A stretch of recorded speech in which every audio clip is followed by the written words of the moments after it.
And part of a way to fight against burnout is to keep an eye on why you do it, right?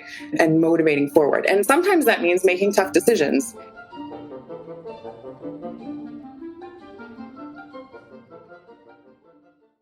Hello. Welcome back to another episode of the Conductors Podcast. I'm your host, Chao Ting, and I'm so thrilled to welcome you back to this week's episode. How has your June been? And I hope if you are having a summer, it's not too hot because where I am in Atlanta, Georgia, it's been so dry and warm, which is unusual. It's usually a little humid, but this summer has been really, really dry and warm. It's been in the hundreds, like the 3-digit, of course, Fahrenheit. And also my younger girl has started playing tennis, and I've been just waiting outside for tennis lessons, and it's been just brutally hot. Anyways, if you are on the south side of the globe, like my sister lives in New Zealand, and she told me it's been freezing cold there. I hope no matter where you are having a great time with yourself, with your scores. That's the most important thing, right? With your family, friends, and your ensemble. And of course, with me here on the air. It's really scary to think that the year of 2022 has almost come to the halfway point. July is just at the corner. Oh my God. I can't even think of my New Year resolutions. I don't think I'm halfway to any of them, but I'm making baby steps, which is more important, right? As long as we are making some way or steady baby steps toward our goals, we are okay. We have to be positive and celebrate our achievement and how far we've gotten to instead of looking at how much more we still need to do. I think it is it's a mindset, right? So if you only have half glass of water, do you look at it as, I have a half glass of water, or, I have half glass of empty glass? So today I am really thrilled to speak with a friend, Maria Sensi Sellner, who is an opera and also symphony conductor, which has been, I think, the majority of my guests on this podcast because of my own specialty as well. I think I've known her name for years now. I know her through the Dallas program, Hart Institute for Women Conductors program.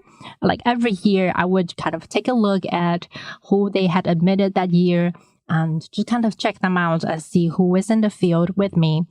And at the very beginning, we used to have reunions. I think the goal when the program started was that the fellows will be invited back for 5 more summers. So we get to meet people before us and also after us. I was a second-year fellow. That program, unfortunately, had stopped. I mean, that reunion part has stopped. But I still get connected through a lot of great, awesome colleagues through that program and that network. However, even though I had known her for quite a while, the very, very first time I actually met her on Zoom, of course, on Zoom, not in person, was earlier this year during a mastermind meeting that was hosted and also organized by our mutual friend, Tiffany Chan.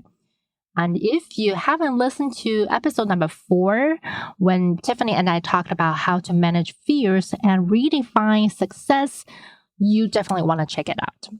All right, without further ado, I want to dive into the conversation between me and Maria. She is the artistic and general director of Resonate Works, which is a multi-modal performing arts company she founded in her native Pittsburgh in 2013.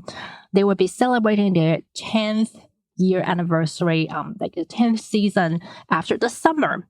Her company is really special because they have all kinds of different types of events.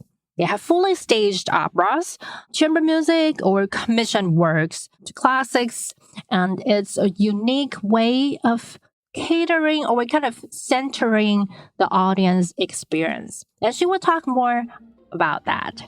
So let's dive in.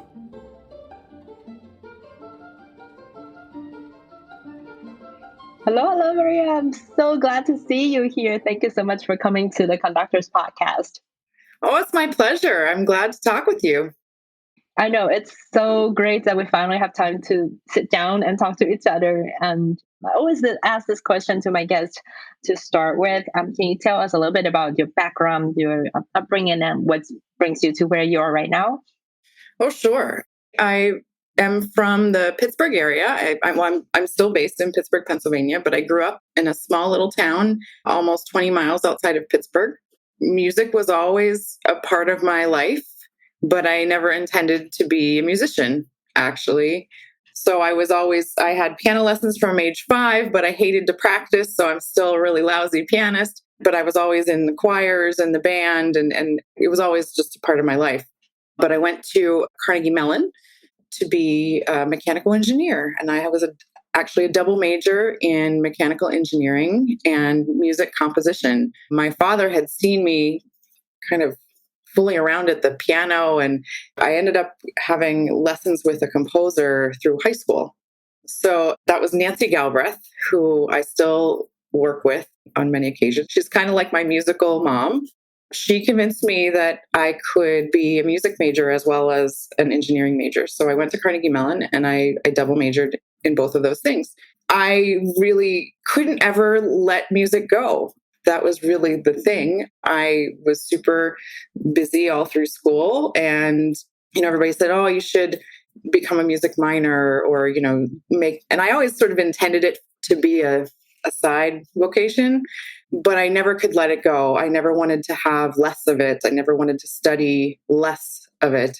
So I spent kind of a long time at Carnegie Mellon studying both of those things. I actually did go and work as an engineer for a year in automotive glass R&D. And that was actually the same summer that I got married.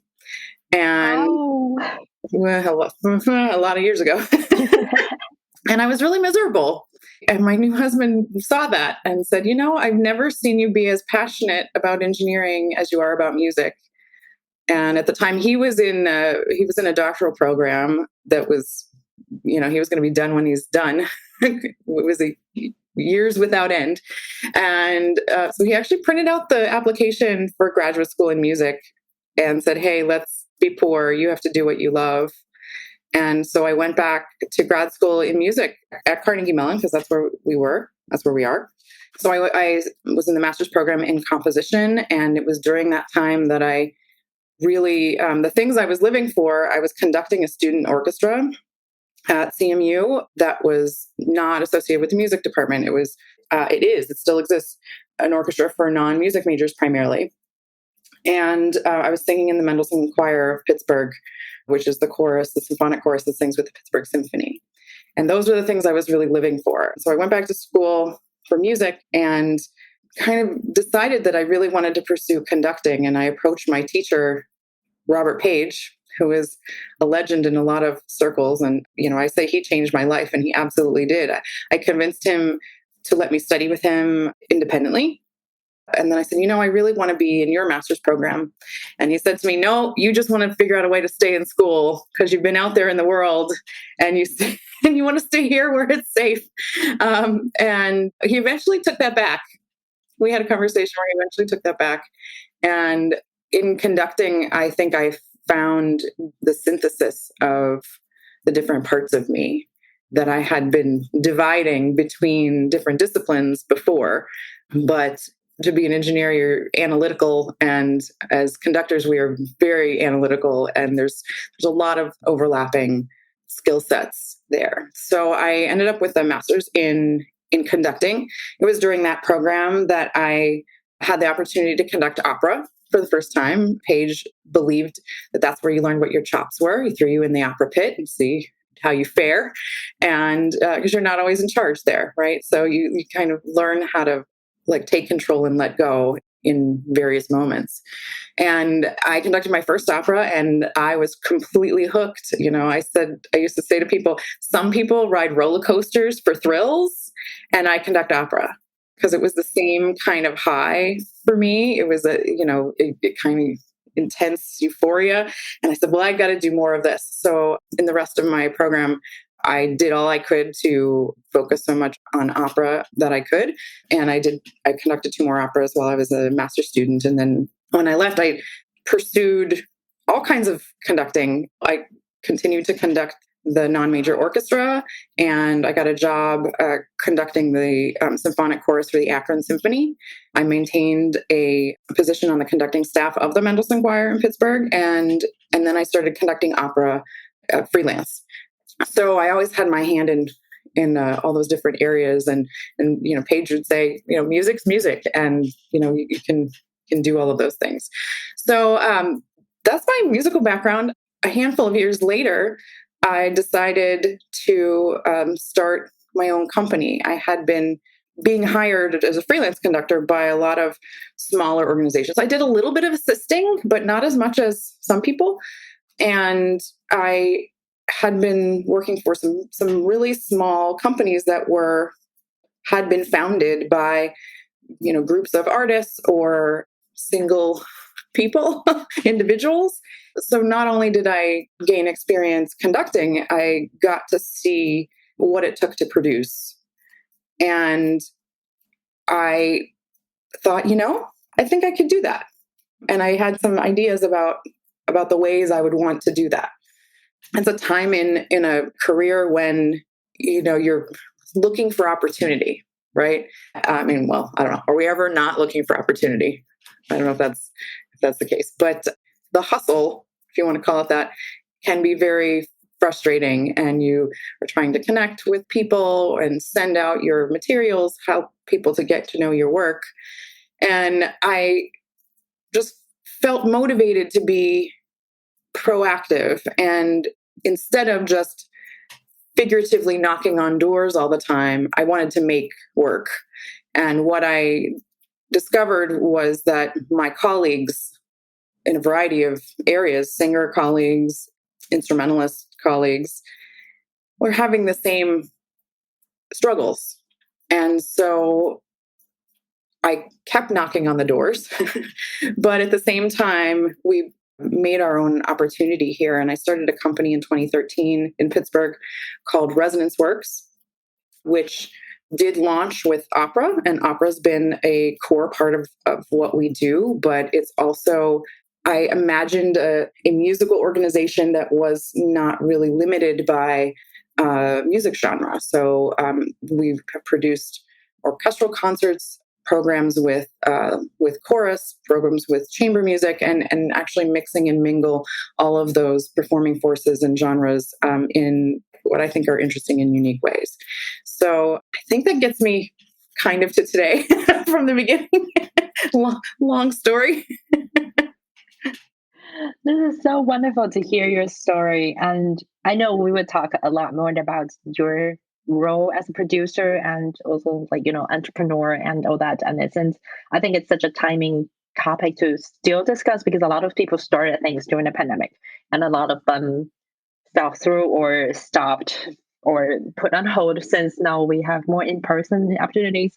But I wanted to come back and ask a question. I'm really curious how you chose to start composition as the main focus when you had so many experience, you were in choir, in band and all that. And then I thought it was kind of a unique thing for a teenager to focus on. I would imagine it needs discipline, and also part of your analytical mind. You have to plan things out when you write, not just follow the piece. Yeah, I think so. I mean, it was always, that's a good question. I don't know if I've really analyzed that for myself in the past. I mean, I sat down at the piano to just kind of fool around when I was a younger person. And I don't know, I felt like I had something to say at that point.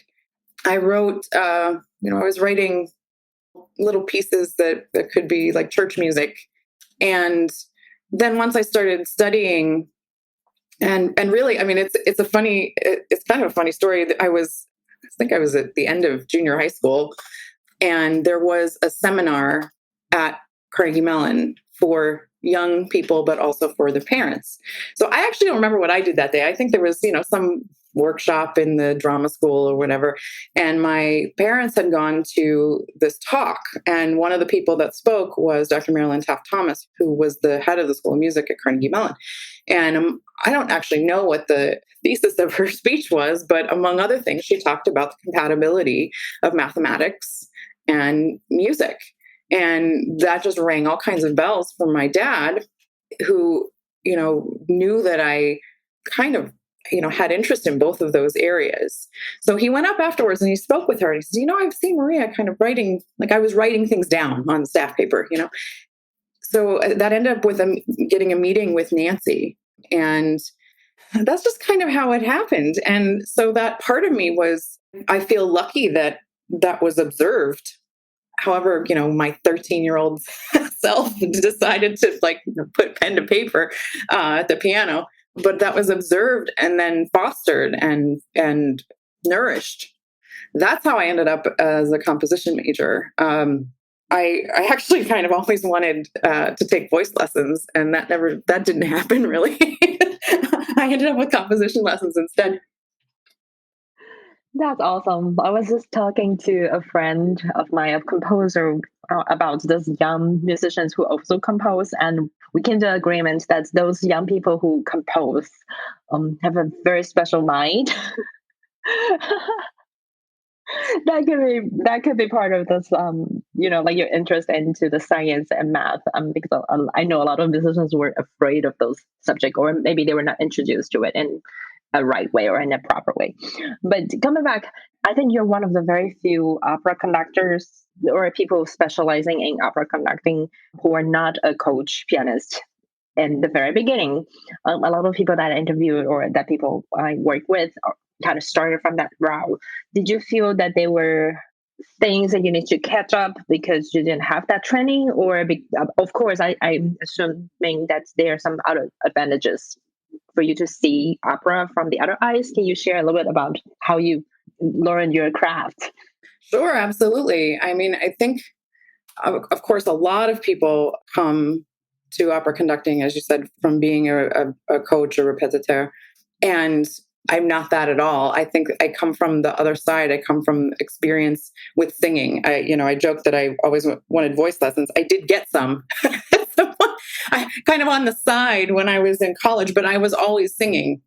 That is actually probably the most consistent thing in my life from childhood, in addition to my maybe not so successful piano lessons. I was always involved in some performing arts organizations outside of school and in school, and I was always singing. So that was really always a part of what I did. And it's part of how I think I feel like I connect with music and with musicians. So that felt really natural. I kind of had been, like I said, I had been singing with the Mendelssohn Choir through my years of school. And so I kind of came from the side. I have a lot of background in choral music, both as a singer and a conductor, and symphonic choral music and the like. So conducting for the voice always felt natural to me, and dealing with an artist whose instrument is their body and who breathes. I mean, we should all breathe. Let's just put that out there, right? Like, I spent a lot of time telling string players to breathe. So that felt really natural. When I came to conducting, what I studied was technique, and that there is technique to what we do with a stick in our hand. And so from that side, I feel like the repetiteurs that conduct opera have up front the knowledge of the repertoire, have it in their fingers in a different way. And it's not the same thing to then have a baton in your hand and lead or guide a cast or an ensemble. So I feel like we come from, there's things that coaches need to learn in order to make that transition. And I kind of did it from a different direction because I was studying, conducting technique and score analysis like everybody. And then I had to fill in what a coach would have first, right?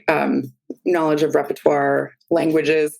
In my studies, I never had to take diction, So these are things that, because I was in composition, and that was not a part of the degree program. So those are things that I have worked on my own, and especially when I discovered that opera was something I really wanted to focus on. So I think that there are different paths. I went to a master class once where the pedagogue said we all find our own way through the maze, and that really has rung true for me. And my path has been not the same as a lot of people who do opera, but I think that I came in with strengths that maybe a coach would not. They would have to work on other things in order to do that. So that's how I've seen it. That's a good point. A lot of people forgot that somehow in opera conducting, I felt that we depend on your techniques more at the final stages, because you're never having enough time. You have to put together a lot of things very quickly. So if you don't have a certain level of techniques, of course, we understand if you're expressive and you're musical in choral band or like in a single ensemble kind of situation, you can get through well enough when you have to juggle so many things. So if you're not clear, or put it in the other way, if you have clearer and better techniques, you save a lot more time. Absolutely. And I think that, anything can happen in any kind of performance, but especially in opera, there's so many variables that you're dealing with. The fatigue of the artists, potentially, the sets and costume malfunction, lighting, all kinds of things. I conducted a performance once where all the lights went out briefly, and that was exciting. They came back on, thankfully, but there are all kinds of different things that you have to troubleshoot. I think part of why my teacher believed in giving experience in opera was that what I said earlier, you're not always in charge, right? And in different kinds of repertoire, it works in different ways. If you're conducting bel canto repertoire, you follow the singer, or you do things together. What I love, the height of performance for me is to have that kind of indescribable connection with an artist on the stage, where even if we could be making decisions in the moment, obviously you rehearse, right? But you can be making decisions in the moment based on based on inspiration, based on how the person is feeling. You can tell, okay, it's a matinee, we don't have quite much energy. This line is going to maybe need to be a little faster, and you feel all of those things out in the moment. And so there's a lot of in the moment artistry and also problem solving, I think, that happens. And it's the greatest puzzle, right? You've got the singers on the stage, you have the orchestra in the pit, you have the chorus, you have potentially dancers, and it brings together all the art forms. And I think you're not, the maestro is not necessarily the boss of all of that, right? Like, you obviously have a vision, but you have to bring all of those elements together. You rehearse them, but then in the moment you're always making decisions, and it's not automatic, right? Like, without the maestro in the pit, sometimes, I used to go to workshops, and the biggest wake up call was that the orchestra can play without you, right? They can really do that. Opera it's harder, even just because of the physical logistics of where people are and what they can hear, and that kind of thing. So I feel like we're a little more necessary, but not always in charge, and that's interesting to me. As you described, I imagine being a producer is probably like a level, if not 100 levels up from what you were saying, kind of juggling everything and troubleshooting and firefighting. We say in Chinese, that's kind of last minute firefighting. That's how we describe that kind of last minute rescue missions. So I am going to go from kind of the other side. I know the resonance work is going to celebrate the 10th anniversary, like very soon after the summer. from this 10 years as a producer and the owner of a company, what's the most important thing that you've learned? Well, that's a very long list. We love long lists. I'll try to pare it down. Well, I think, I alluded to this earlier. For me, the reason to start this company was to try to lift up my artist colleagues, to create, and to do work that I felt really strongly about. I have said this in other context. I feel like people often want their art to come in a little box. Here you go to the opera, and here here's a orchestra concert. And I was very interested in not being put in a little box, and giving my colleagues empowerment and agency in the kind of work that we would do. So every program, every piece, every concert that the company has done has started from the seed of an idea that came from an artist, or that was to feature a particular artist or group of artists. And what I discovered very quickly was how rare that is. And, I was just talking to some artist colleagues, and I said, well, what do you want to do? What pieces really speak to you? What is the music that lights you on fire? And some people couldn't answer that question. They said to me, well, nobody ever asks me that. And that by itself was very motivating to me, because why do we get into this business in the first place, right? Because there's a love, we have childlike wonder, from wherever we encountered music or music making in our lives. And then we work in an industry where we often don't have a lot of say in what we do or the kinds of things that we get to do. So that was one of the things I learned, was that was really a magical thing that we could do. And that was a reason to keep, for our company to exist and to keep going. So that is really a motivating factor in all of that. One of the other big things that I've learned is it matters the kind of experience that you give people. And that has been important. We, at the beginning, you come up with like a mission statement for your organization and all of that. And we're actually revisiting that now as we approach our 10th anniversary, and trying to make that mean as much now as it did at the beginning. And that was to look at that intersection point between the artist and the audience and the music that you were performing.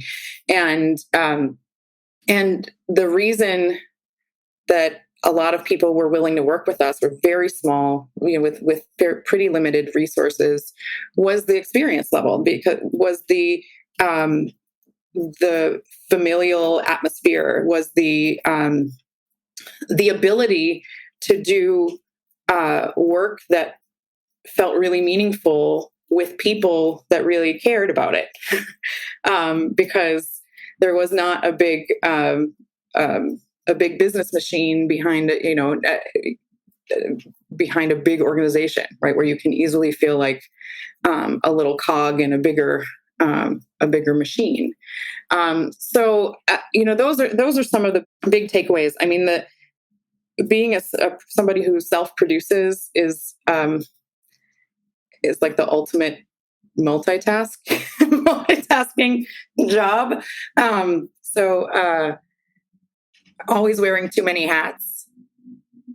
Always. Like, I can't even label the hats anymore.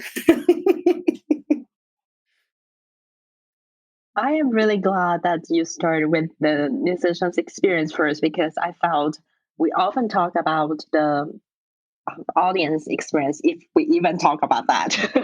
That is also something relatively new, but before it was very, I don't even know if it's even business model way, because I don't know, like from from my beginning years, a lot of the companies don't even care about neither of them, like how their musicians are experiencing it, if they are enjoying the music, or if the audience received the music or the experience well. They just wanted to put out what they think would be the best or should be the best, or what the company should be doing.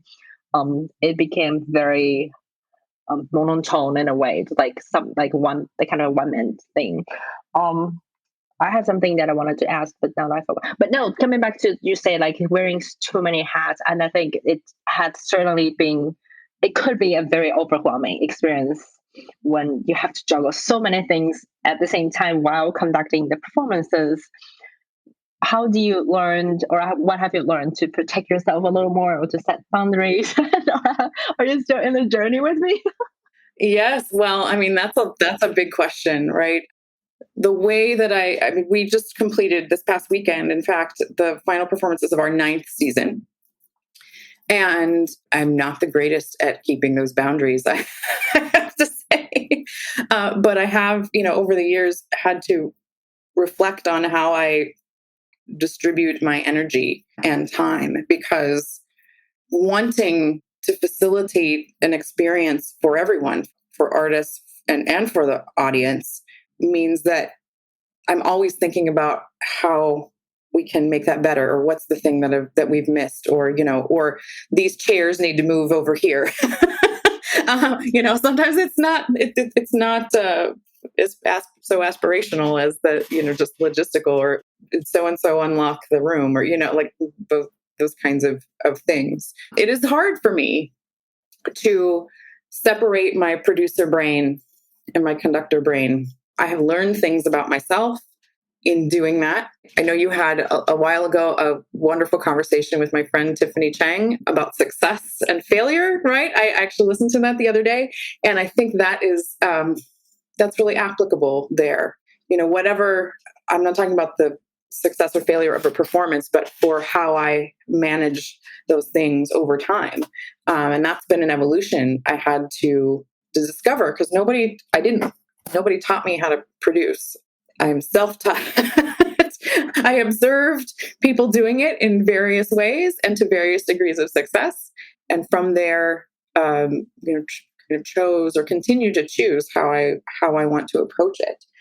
Over the last couple of years, it's been really, for personally, I'm trying to hold space for the artistic side for me, because it is very easy for the administrative minutia to take over. And so trying to keep a barrier between those things, and also have people around you. I mean, I don't do it by myself, though we are small, and we've had various configurations of part-time staff over the years.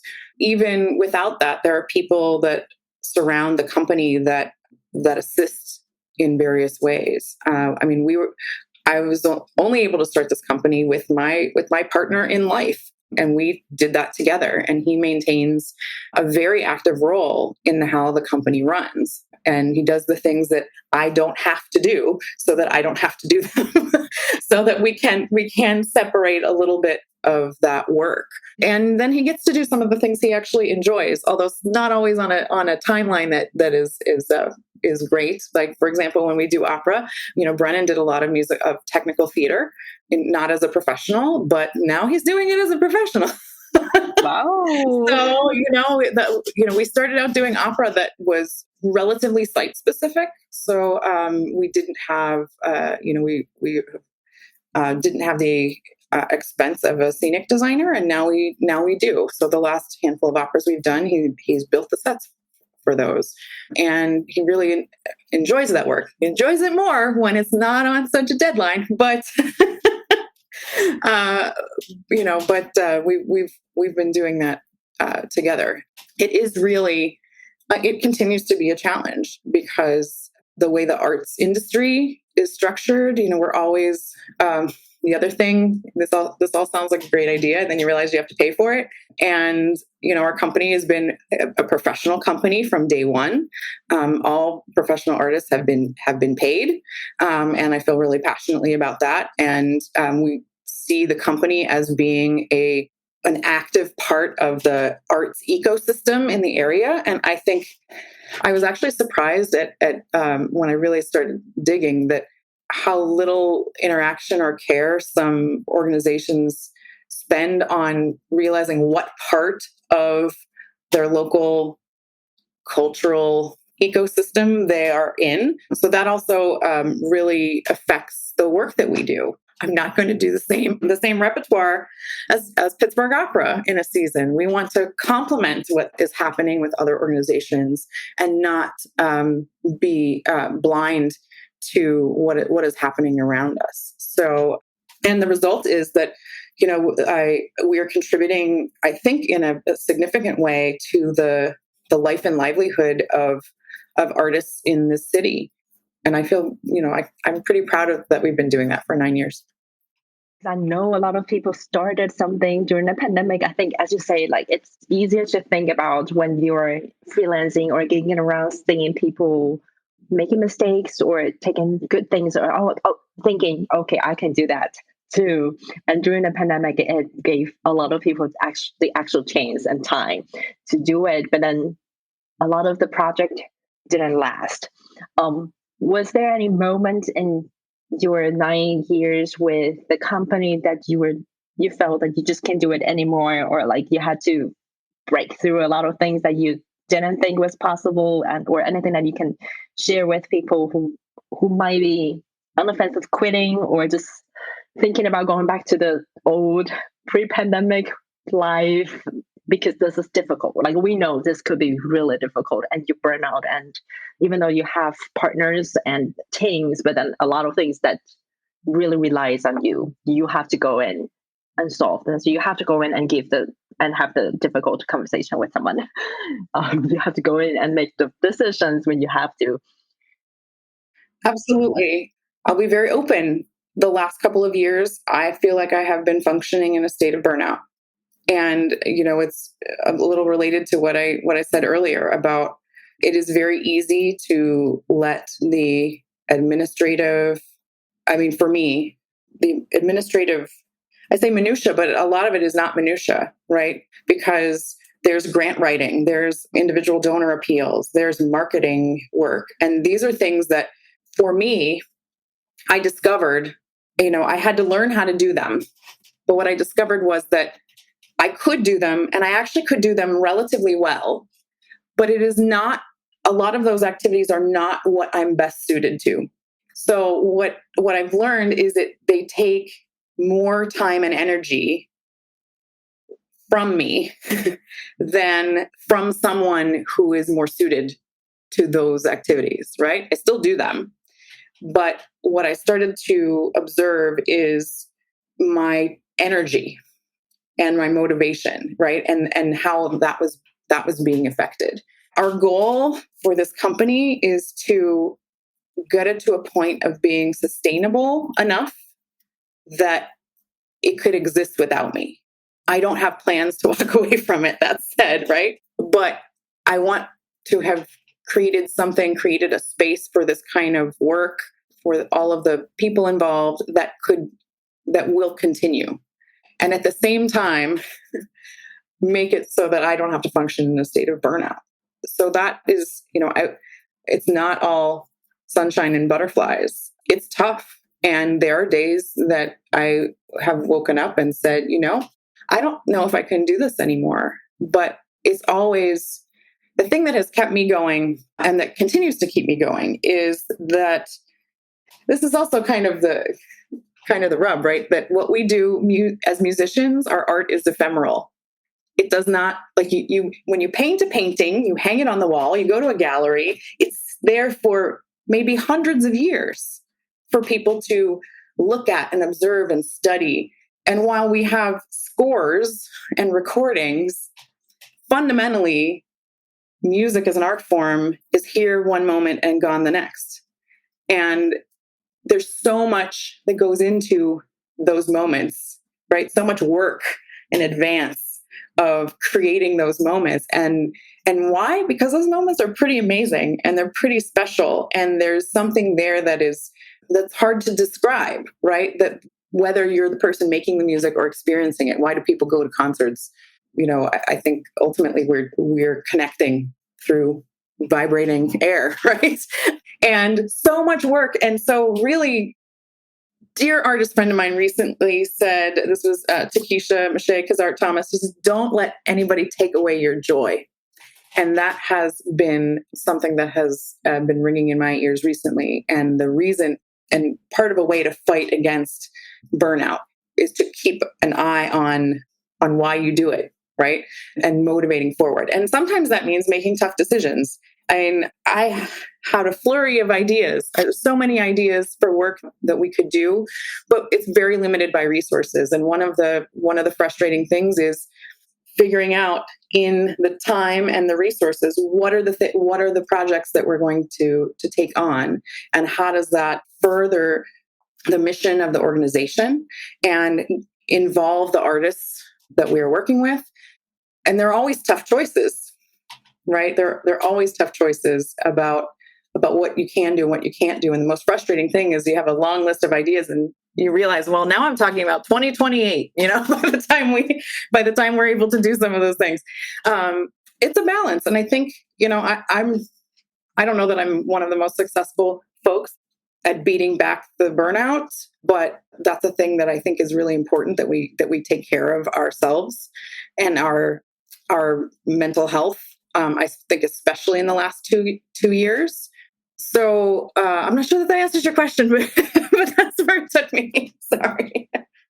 So appreciate you being honest and open about being on the edge of burning out, because that's totally how I'm feeling right now at the end of the season, the first real season in a sense after pandemic, and it's been so hard, I would just say. And then I was talking to a colleague and she was like, I thought I was the only one feeling burning out. I'm so glad that you're feeling this way. I was like, no, I think everyone is. We're just not expressing it in a way we're used to, or like we are so burned out that we can't steal it from us.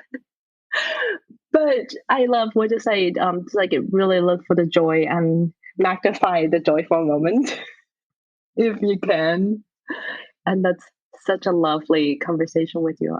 I want to thank you so much for this openness. I think one of the biggest things that has come out of some of the work during the pandemic, and that I think we've been trying to do here for longer than that, is have work that reflects our values. And I feel like the industry, we have been programmed a certain way, right? You go to conservatory and you study certain composers' repertoire and not others. There's a narrow window of music history that we see. So a really important part of all of this for me, and what I'm now seeing much more of in the last 2 years, is people putting energy towards making that window wider, including more people, including more creators and artists. And, I felt so strongly about it back in 2018. I said, it's not enough to be trying to further the cause of equity in music just amongst ourselves. I want to say it out loud to people so that we can hold ourselves publicly accountable for that work. And the result has been that the work we do is so much richer. As a composer, I know a lot of composers, right? I haven't written a note since my master's degree. I am not a composer anymore. I feel like I compose as an artistic director. I exercise that muscle in other ways. But even as a person who knows a lot of women who are composers, a lot of people of color who are composers and artists, we automatically what does a good season look like? And you write down all the repertoire, and then you look and you're like, those are all dead white men. So we have to reprogram ourselves to do that. So I've been excited. That's work that we've been trying to do for a while. And I've been excited about what I've seen in the last couple of years and the accountability that is starting to take place, because ultimately this art form is for everyone. and everyone needs to be able to see themselves in it. And I think we have to break some patterns as an industry in order for that to really be true in a long-term fashion. So that's been another really motivating reason for creating our own work here, is that but to do what we feel should be done in a global way. And, it's only made what we do richer. I've learned so much repertoire, and I've learned about so many artists that I didn't know about before. And it's not, well, now we can't program Beethoven, right? It's never that. It's like, oh, this is so much more exciting. And look, actually, these pieces work together with our Bach and our Beethoven, actually very well. So that's been exciting for me to see in the industry happen more, as a lot of people have been taking the opportunity to do things for themselves. As you said, start some initiatives or self-produce through the last couple of years. This is awesome. And yes, you still can perform Beethoven. You just have to think more creatively to frame it a new way.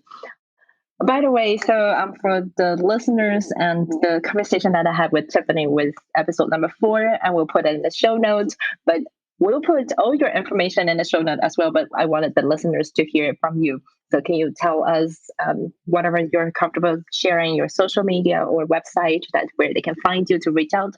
Sure, absolutely. So I'm still very active as a freelance conductor. And so you can find me online at www.mariasensisellner.org. That's my website for myself as a conductor and producer. And I'm Maria Sensi Sellner Conductor on Facebook, and Remy Fasola on Instagram. Well, I had a dog for 14 years named Remy. So that's a nod to our little pooch, Remy Fasola. And then Resonance Works is our company in Pittsburgh, and that's resonanceworks.org. And you can find us on Facebook and Instagram, Resonance Works, I think at Resonance Works there. And we're based in Pittsburgh, so you should be able to find us. And I hope you will. And we're always looking forward to expanding our family, artistic family, and our audience family as we go. Thank you so much, Maria. Thank you, Sean.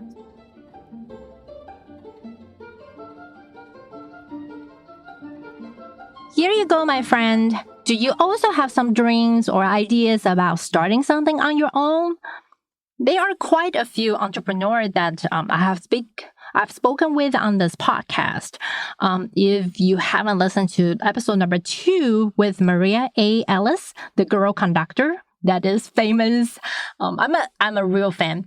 I was also really grateful for her to be my very, very first guest for interview for this podcast. And she's so inspiring. If you didn't listen to that episode yet, I will link it in the show note. You definitely want to hear her. She is such a role model. She talks about her journey and how she always wanted to be a choral conductor, but was discouraged and she didn't know how to read music. And how she found her way to where she is now while advocating for diversity and helping to train music educators. So that is number 2 with Maria A. Ellis, aka the girl conductor. And there's also Jennifer Kan, my guest in episode number 16, the founder of Nova Women's Choral Project in Boston, which is a unique project. And also why I interviewed her, because we know that vocalists had such a more difficult time during COVID because of the fear of air transmission of the virus and all that. But she found a really unique way to start a choral project. I think her initial idea was to found a new choral ensemble. But then through the course of her, modeling or redefining her niche and the process, she decided to make it really, really special and unique to serve the mission that she had found in the first place. That's a great one in episode 16. And then there's Brittany Boykin, of course, choral conductor and also composer. The side hustle of her publishing business. It's now the business. Started because no big publisher wanted to publish her work. So she started publishing and selling her own music. And now the side hustle has become so big because everyone wants to perform her pieces. And of course, Noreen Green in LA, who founded the LA Jewish Symphony and also as part of the organization, the Chorus program. So a lot of people coming to create something of their own had different reasons. Like Noreen was prompted to have this Jewish niche because a mentor told her, oh, this is something really unique about you, and you can use it as your niche. And Brittany and Maria had the similar experience of being rejected in a sense, especially being an African American woman and a woman of color like myself. When the doors were closed, they tried to build their own houses, which had become really successful. So I love sharing those experiences with all of you because I think no matter what you want to do, even if you're not an entrepreneur yourself, we are on our own journey of creating a better us. I want to be a better conductor this year than last year, both technical-wise, both knowledge-wise, both rehearsal-wise. I want to be rehearsing better this year than last year. I want to know more about repertoire this year than last year. I want to be more efficient this year than last year. I want to know more about this business, this industry this year than last year. So I am on my own journey of creating my own brand as like my own company in a sense, because I'm in the business working as a conductor, as a musician. And this is something that I had never foreseen. And from the very beginning of my career and training, but it's been a lovely journey because of all the friends and because of all the people supporting me and listening to me. So I'm really grateful for all of you. I hope you enjoyed today's conversation with Maria, and I would love to see you sometime next week at the same time, same place. If you haven't yet already, please subscribe to the podcast or leave a review on Apple Podcast. This way, it will help me reach out to more audience. Thank you so much. Have a good day. Bye for now.